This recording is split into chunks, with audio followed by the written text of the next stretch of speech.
Estamos de vuelta en este rotativo 5 de 37 minutos de las 4 de la tarde. Como te decía, antes del corte ya tengo a mi siguiente invitado aquí. Le quiero dar la bienvenida al señor Eduardo Borgoñón. Él es presidente de la Bolsa de Valores de Asunción. Eduardo, bienvenido. Muchísimas gracias por la nota. Florencia, ¿cómo estás? No, muchas gracias por el espacio. Bien, muchas gracias.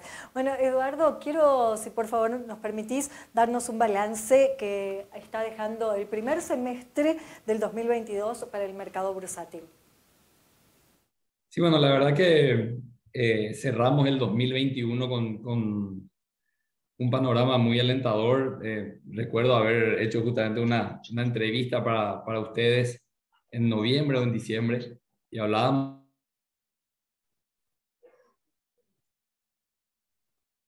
Perdón, yo tengo creo que ya, sí. Tuvimos un problema de internet, pero de parte de nuestro invitado. Vamos a tratar de volver a la conexión. Ahí estamos, sí. Eduardo, te perdimos un ratito, justo cuando estabas hablando de que tuviste una entrevista con nosotros hacia noviembre del 2021, finales del 2021. Así mismo es, tuvimos una entrevista y yo hablaba de, bueno, en base a la información que teníamos, que veíamos un 2022 muy prometedor, eh, donde de alguna u otra manera pensábamos recuperar parte de lo que habíamos perdido durante el 2020 y propiamente el 2021. Y bueno, y las condiciones cambiaron considerablemente, ¿verdad? O sea, a mí no me gusta ser negativo, pero hay que tener en cuenta que, o hay que considerar que las condiciones a nivel mundial cambiaron. Estamos viviendo una situación inflacionaria, no solamente en Paraguay, sino en la región y a nivel mundial. Y eso hizo que cambien las variables. Y bueno, hoy estamos con un año 2022 un poco más duro del que habíamos previsto. Nosotros cerramos el primer semestre con un 13,5% en cuanto a negociaciones dentro de la bolsa, 13,5% por debajo de lo que habíamos hecho en el primer semestre del 2021. Eh, Tenemos situaciones como, por ejemplo, el Ministerio de Hacienda, que era un importante jugador dentro del mercado de capitales con la emisión de bonos del Tesoro. Teníamos nosotros previsto cerca de 100 millones de dólares de emisión por parte de Hacienda en moneda local dentro de lo que es la Bolsa de Valores. Y eso solamente fue adjudicado un poco más de 8 millones. El resto tenemos comunicaciones de parte de Hacienda de que van a buscar un mecanismo alternativo para tratar de conseguir tasas más convenientes, pero en el mercado internacional a través de créditos de entidades multilaterales, o sea, no a través del mercado de capitales. Y como dije, si bien es cierto, son condiciones que se dan, fueron un poco cambiando y eso va a afectar, creemos nosotros, el volumen que vamos a negociar este año. Nosotros pensamos crecer en relación al año anterior, en relación al 2021, cerca del 25%. Si bien es cierto, en el 2021, con relación al 2020, crecimos poco más del 70%. Y podemos decir, bueno, ¿y por qué ya para el 2022 fuimos un poco más conservadores? Y porque cuando uno crece de 1 a 2, crece 100%, pero cuando el volumen va creciendo, el crecimiento en valores relativos, en valores porcentuales, se va complicando un poco más. Pero de todas maneras, la bolsa viene, en los últimos años vino creciendo y nosotros estamos haciendo todos los esfuerzos a nuestro alcance para seguir con esa tendencia. Es así que no solamente estamos trabajando con el sector público, yo hablé recién de Hacienda, del Ministerio de Hacienda, Sí. pero gran parte del mercado de capitales, a diferencia de otras bolsas en la región, es el sector privado. El sector privado con dentro de diferentes rubros, el sector agropecuario, lo que es el sector industrial, el sector terciario. Hoy el mercado inmobiliario está moviendo también ya parte de sus capitales dentro de la bolsa de valores. Y bueno, y eso es un poco fruto del trabajo que se vino haciendo en los últimos años. Eh, y bueno, vamos a seguir realizando esfuerzos para acercarnos lo más posible a la meta que nos pusimos a comienzo de año. Bueno, justo estaba sobre el Ministerio de Hacienda y una de mis preguntas, de hecho, era si ya tenían las proyecciones de cuánto impacta esta salida del Ministerio de Hacienda, de las proyecciones, ¿verdad?, de su salida de la bolsa, así como en la dinámica de inversiones, ya que presenta en referencia, ¿verdad?, una curva de rendimiento soberano. Sí, realmente lo que ganamos con el Ministerio de Hacienda es una tasa de referencia. Ujú. O sea, digamos que a partir de ahí se va construyendo una curva de tasas de interés. De todas maneras, el hecho de que Hacienda, yo no querría decir que Hacienda se retira del mercado de capitales, Ok, porque lo que simplemente va a hacer va a dejar de emitir nuevos títulos de deuda durante este año. Esa es la información que nosotros tenemos. Eh, el año pasado, el 15% del movimiento de la bolsa fue Ministerio de Hacienda, o sea, fueron bonos del Tesoro del Ministerio emitidos por el Ministerio de Hacienda, pero no necesariamente en primario. Permitidme, Florencia, explicar a la audiencia a qué nos referimos con el mercado primario y el mercado secundario. El mercado primario son emisiones de títulos valores, para la captación de recursos de parte directamente del emisor con el inversionista. ¿Qué significa esto? El Ministerio de Hacienda necesita 100 millones de dólares y emite en primario eso, ¿verdad? Eso se negocia a través de la bolsa de valores, y los inversionistas, ya sean personas físicas o jurídicas, compran esos títulos y ese dinero va a Hacienda y Hacienda utiliza ese dinero para fondear lo que tenga el presupuesto general de la nación. Eso funciona para el sector público así y también para el sector privado. Una empresa que necesita ciertos fondos emite en primario títulos valores, y esos títulos valores son comprados y ese dinero va a la empresa para que esa empresa pueda cumplir con los objetivos o para lo cual emitió esos títulos de deuda. Eso es primario. ¿Cuál es el mercado secundario? Es cuando yo, que compré un título de Hacienda o de una empresa, yo inversionista, vuelvo a vender y le vendo a Florencia, a Juan o a Pedro ese título que yo ya había comprado. Eso es una operación en secundario.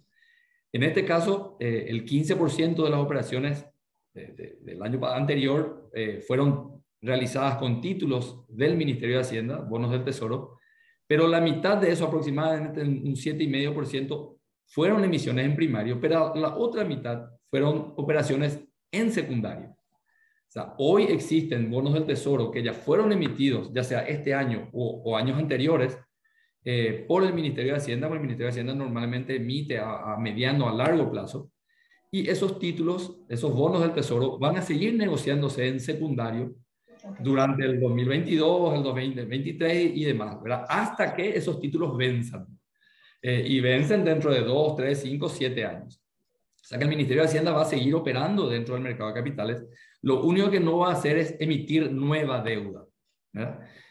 La va a sustituir temporalmente por otro tipo de operaciones para cubrir con su presupuesto. ¿Por qué se da eso?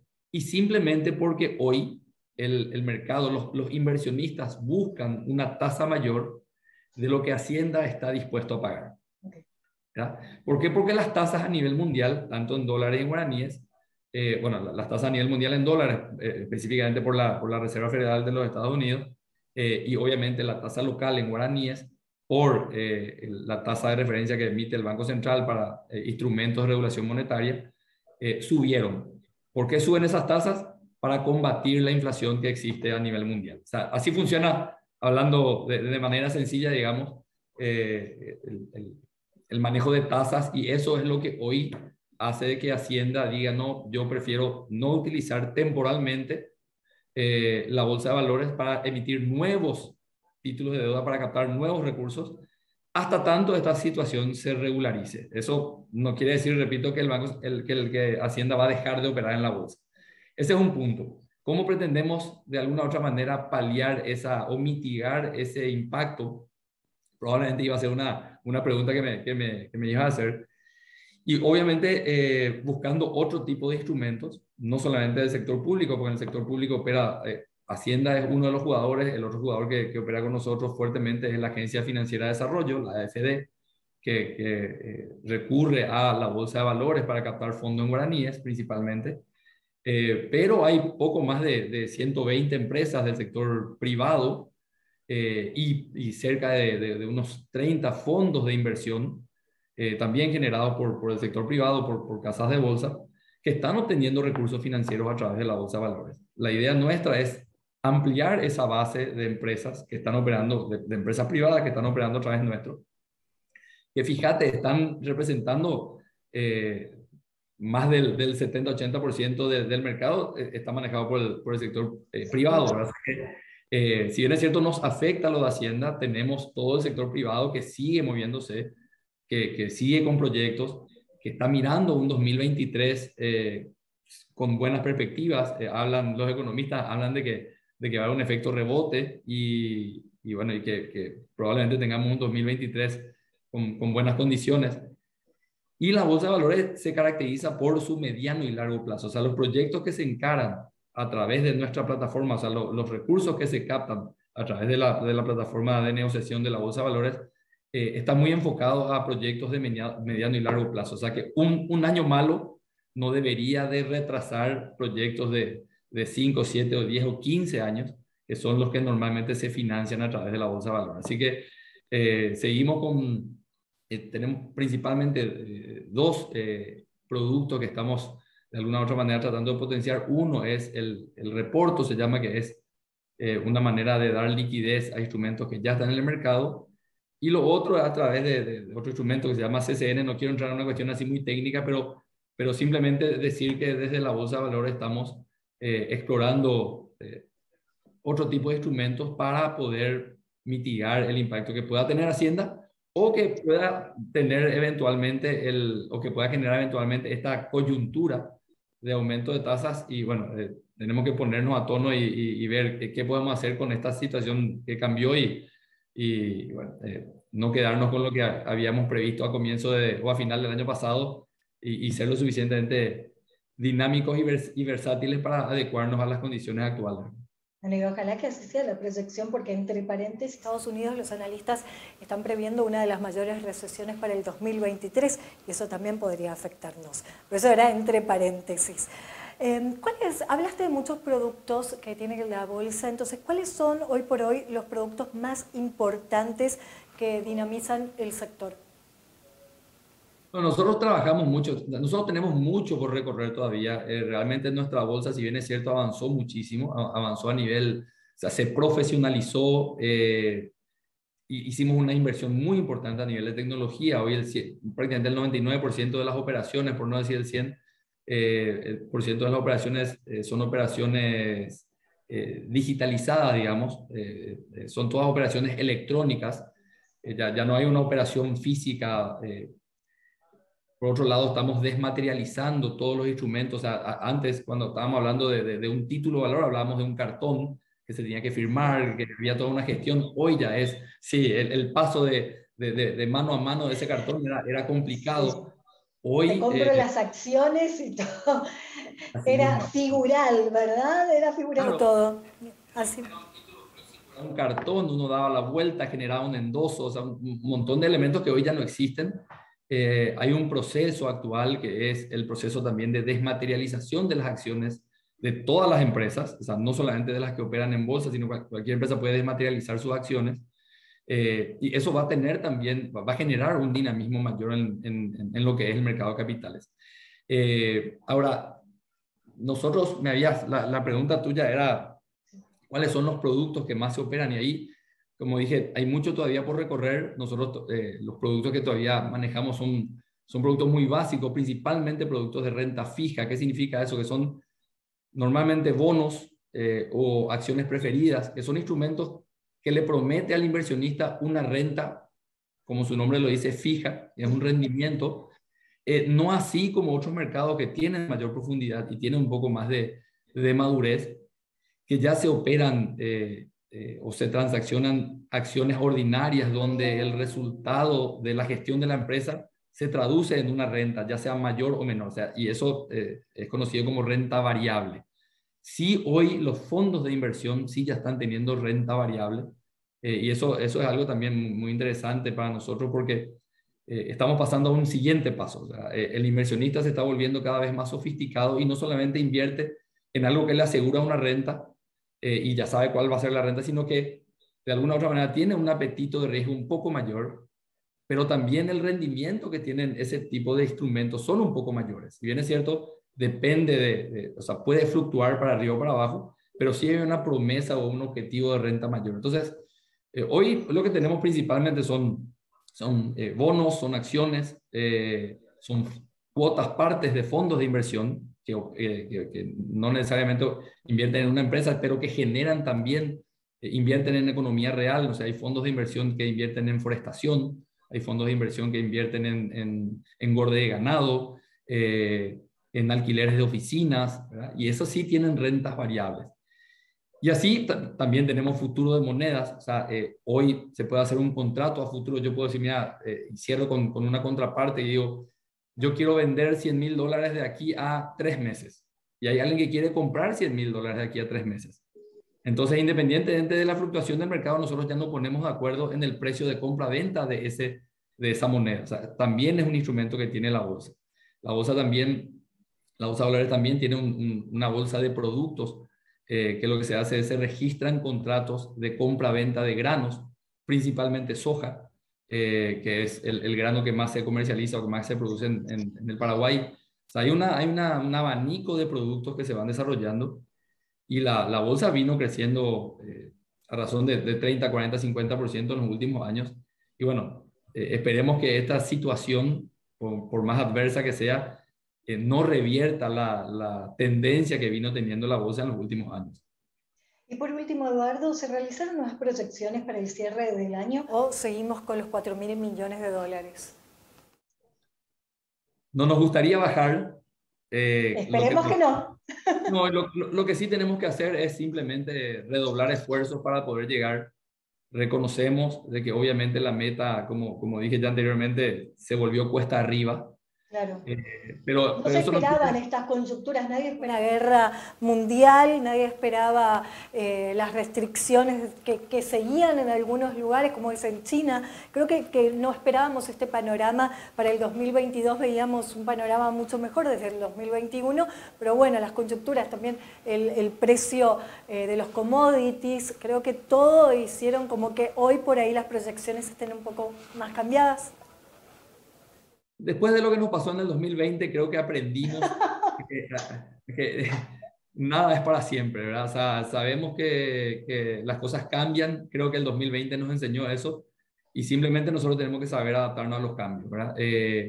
Lo que estamos haciendo es estamos tratando de acelerar un proceso, como digo, de una modificación de productos que hicimos, el lanzamiento de uno nuevo, que creo nos va a ayudar a meter en la bolsa operaciones que hoy se están haciendo fuera de la bolsa y que son operaciones que ya existen en el mercado. No vamos a inventar la rueda, simplemente lo que vamos a hacer es vamos a crear las condiciones para que esas transacciones que hoy se están haciendo fuera de la bolsa utilicen a la bolsa por todos los atributos que tiene la bolsa, como la transparencia, la seguridad, la trazabilidad, y que bueno, no es que vamos a generar un nuevo mercado, sino simplemente atraer un movimiento que se está haciendo fuera de la bolsa, atraer y que entre dentro de nuestra plataforma.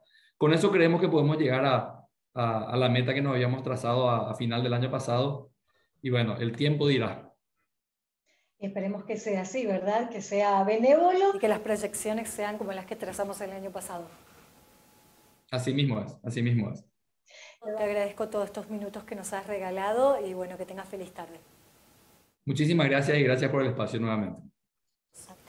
Nosotros así nos retiramos. Yo vuelvo a las 11 de la mañana, así que los dejo con David Zamorro y más rotativos. Chau, chau.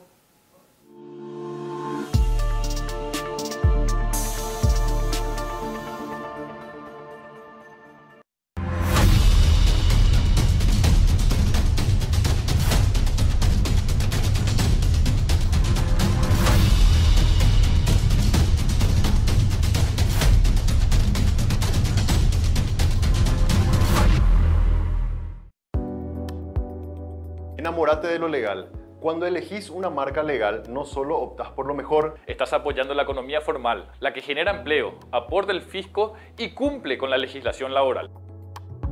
Estás premiando el esfuerzo del que crea innovando y promoviendo una economía de avanzada, la que nos hace crecer siendo